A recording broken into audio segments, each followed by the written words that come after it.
Hey, welcome to Hustle Stories, So we started buying inventory and stuff. where we dive into the real raw journeys behind small businesses. That's all we had to do, and have the products. But with a brick and mortar, of course, Today's story, it's not your typical business success. It's about love, healing, loss, and how one man and his late wife built something much bigger than just a store. What I did learn was responsibility and how to deal with different people. This is a story about struggle, community, and building a place where everyone feels welcome. A place where every guest leaves as a friend. And a place where the founder's spirit still lingers. Stay with me. This one's about heart, hustle, and healing. Let's get into it. My interest in metaphysical practices, herbalism, are basically, I don't know, I've had them most of my life, and then they were enhanced more when I met my late wife. Her family had been apothecaries for as many generations as we could trace back. And she liked helping people with the knowledge she had, and we just kind of figured we would take that and turn it into a business. It's something we both enjoyed, and we both enjoyed helping people, and it kind of went hand in hand. Herbs and healing had called to him for years. Then she arrived bringing generations of wisdom. What started as market stalls soon overflowed their home. The demand grew undeniable. Together, they built their first small shop, where every remedy carried her legacy. We started off just vending at different events. And the demand was so high at our table that we decided, hey, this might make a good business. And so we started buying inventory and stocking it up at the house, and finally came up with enough that we could get a small shop and open it up. And it was just something, it was my late wife's pursuit, but I loved helping her with it, and the more I helped her with it, the more I got involved and enjoyed. Her passion became his purpose. What began in their Enchanted Kitchen soon outgrew market stalls. Customers kept coming and the dream kept growing, until one day they took the leap, from folding tables to 4 walls of their own. Well, we first started the Enchanted Kitchen as a vending business, and as we saw the demand for the business, we decided that we wanted to take it and do a brick and mortar store. And we started off with a small store, maybe about 500-600 square foot. And that went so well that it was less than a year we were looking for a bigger spot. And it's just the people we've met, the fact that the people enjoy our shop and really like our products. We just continued to grow to make it easier to have the products for everybody, because one of our big things is to have something for everybody, for every path, for every belief. We don't want to be, something just for one group of people. We want to be there for everybody that wants to shop here. Their shelves held more than herbs. They carried belongings. For every belief, every seeker, a remedy waited. What began as her dream became their shared mission, a haven where all were welcome, and healing had no borders. I helped my late wife first start the business. I saw her having a small shop that she could run and enjoy and help people like she liked helping. Pass her knowledge on from her apothecary background. And as that grew, I thought that was all it was going to be. But then as we saw the interest, we've just watched it blossom and watched the demand come more and get more customers that become. If you look on the front of our shop, there's a sign that says, "May all who enter as guests leave as friends." And that's kind of how we look at things, and we've just continued to grow such a large group of, I don't want to call them followers, but friends that love coming around and like shopping at the store, that we've continued to grow. And I never envisioned that we'd be in 6,000 square foot like we are now. What began as a simple dream took root and flourished beyond imagination. Their little shop became a sanctuary where strangers became friends, just as the sign promised. From market stall to a thriving 6,000 square foot haven, each expansion came with its worries, but the community kept growing, proving that real connection was the most powerful remedy of all. When we took the leap from going from vendor to actually having a brick and mortar, we weren't sure how we were going to be able to pay the bills that come along that. With a vendor, you've got a vendor fee, and that's all we had to do, and have the products. But with a brick and mortar, of course, you've got all of your expenses. And I think we were really worried about whether we were going to be able to cover those expenses with a small shop. And we struggled. Also, we were struggling to be accepted in this community. People had never had a shop like this around and weren't sure. They had all kinds of misconceptions about it. So that was our struggle. And then as people got to know us and realized what, the benefits we had in the shop, things got better, and we got to where we were actually becoming a successful business and a growing business. At first, skepticism hung thick as incense smoke, but as neighbors became regulars, misconceptions faded into trust. What began as her mission to share healing became something deeper. When we first started, it was started just as a business to let my late wife share her knowledge and be able to sell things that she believed in and help people. But it didn't take long for us to realize that the interpersonal reactions that we got with people and the time we spent with people and seeing them, benefit from what we were doing, that we were going to try to be around for a long time to provide the services and merchandise that we have. And it's just continued to grow. The shop became more than transactions. It was about connection. Regulars returned not just for remedies, but for the warmth and peace they found within its walls. That old sign said it all. Strangers walked in, but friends always walked out. Like I said earlier, we've got the sign that says, "May all who enter as guests leave as friends," and that describes the shop perfectly for us. We have built a community we look at them more as friends than customers.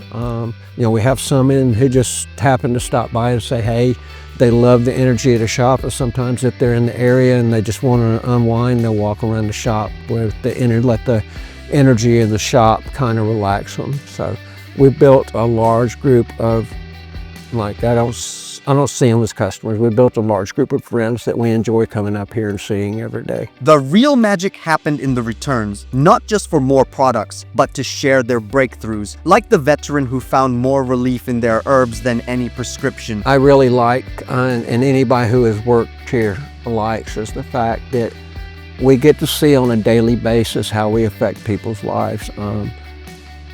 They come in and ask us for something, or ask for advice, or get a reading or whatever, and a day or two later they come back and share the story of, I need more of this, or is there anything else I can get to help me? It's just seeing them every day, seeing some almost on a daily basis, seeing how we affect people's life positively. The real payoff wasn't in the ledger, it was in the stories. Every return customer, every life changed was the reward that made the long hours worth it. Soon he'd leave his other job behind and give the shop what it deserved. When we first started, we had a customer who was a veteran. He had been struggling with PTSD severely. And he came in and talked to my late wife about something to help. And the herbs that she gave him, actually, he said, helped him relax and calmed his PTSD more than any of the pain medications or antipsychotics or anything that the VA had given him to help. And to see, being a vet myself, to see that kind of help to a brother in arms, it really touched me, the fact that we were able to give him something that really helped him in his life. Just as the shop hit its stride, the city's construction barriers went up and their sales plummeted. For 2 grueling years, they clung to purpose over profit, keeping the doors open for the community that needed them. Behind the counter, her altar remained, a quiet reminder that some roots grow deeper than any obstacle. 1979 to 1982, I had a bad accident in the Air Force and was discharged and 80% disabled from that. And what I did learn was responsibility and how to deal with different people. And I think running the shop, that has translated into my management skills, being able to help employees grow. And, a lot of our employees, we know this isn't a final stop, it's a growing place. We have a lot of employees that come in young, and we help them get prepared for the job market and in the small business where it's a little more personal. And I think my management skills from the military has helped me working with these people and helped them to grow into somewhere where they could go pretty much and get a job where they wanted. Her memorial shelf became the shop's quiet heartbeat, a constant reminder that while her hands were gone, her vision lived on in every remedy prepared and every life touched. The work demanded sweat and faith, but the daily rewards, watching transformations unfold across their counter, made it all worthwhile. The spot we're in now was a big growth for us and a big jump. And we got in the spot and got established to where the shop was doing good. And then the city decided to undertake a 2-year expansion or streetscape cleanup. So for 2 years, our business went down 70%, and we struggled and weren't sure how we were going to keep it. But our determination and the way we felt about the shop, but more so the way we felt about our customers, really gave us the incentive to do what we needed to do to keep the shop open, so that once the streets did open back up, we were still here for our customers. When the veteran found peace in their herbs, it struck deeper than business. It was one warrior healing another. His own service injuries had taught him resilience. Now he used those lessons to nurture both customers and young employees, helping them grow just as the shop had grown. To continue and remind not just us, but to also let our customers know that we haven't lost sight of where we started and who helped us start. Right behind the counter, we had an altar for a month set up to her in the front of the shop. And then once that month was over, we moved it behind the shop and moved it behind the counter. And it's sitting on a shelf behind the counter where it won't remain as long as the shop is open, to remind us that she was the vision, and to remind our customers that even though she's not physically still here, she is still here with this shop. The true measure of success wasn't in sales, but in changed lives. Each grateful customer's story fueled his passion, even as he juggled another job. Soon he'd trade that grind for full days among the herbs and healing, finally giving the shop and her memory the undivided attention they deserve. One thing that's really nice and that everybody that works here enjoys about working at the shop is the fact that the work can be hard and it can be crazy, but on a daily basis, we get to see a result of our work. Almost on a daily basis,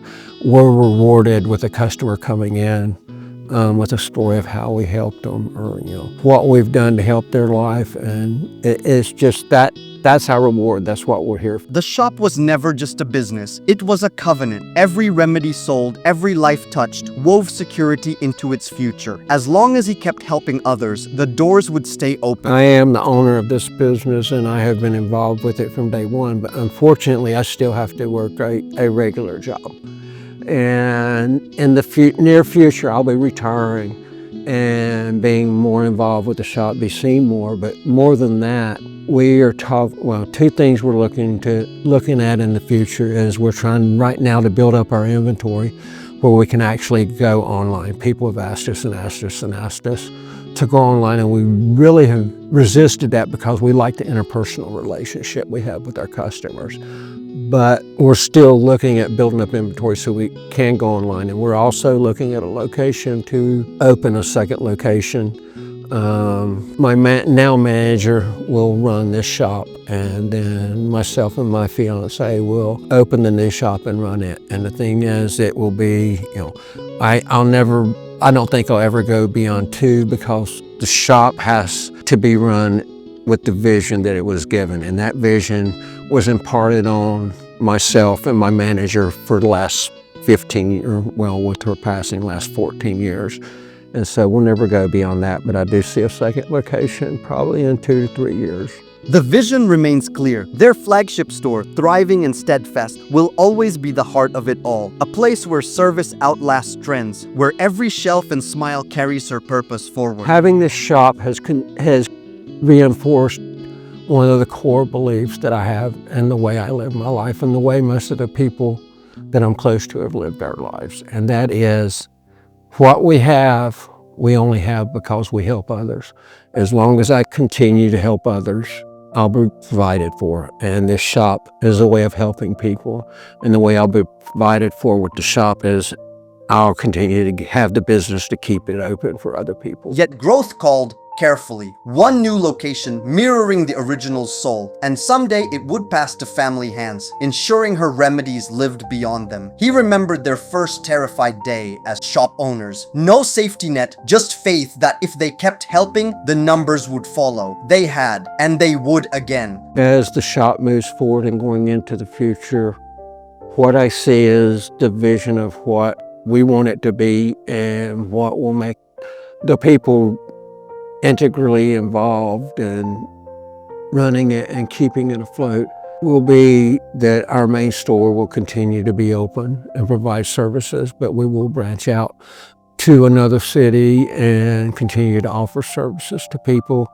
And I want people prepared so that when my time comes, I want it to continue to pass down through the family and stay open as long as we can to continue to provide the services and merchandise or products that we have to help people. Those first silent days tested everything. They'd lie awake wondering if their dream would ever walk through the door. Then slowly at first, customers came and kept coming, bootstrapped from his own pocket. First day we opened our shop was kind of scary. We went from vending to a brick and mortar, knowing we now had, vending, we didn't have a set amount we needed to make. Brick and mortar, now we've got bills we've got to pay, so there's money that has to be made, each month. And for the first 2 or 3 days, we didn't see any customers, so we would go home at night and say, kind of look at each other and wonder, is it really going to happen? And then, of course, we're here 16 years later, so it worked out. We finally started getting customers, and the customers we got continued to bring other customers. They knew the rule, 3 years to stability. But love doesn't follow timelines. While others chase profits, they measured success in remedies shared and trust earned. That first year, the shop did more than break even. It proved that when you pour your heart into the work, the numbers follow. This Enchanted Kitchen was launched strictly out of my pocket.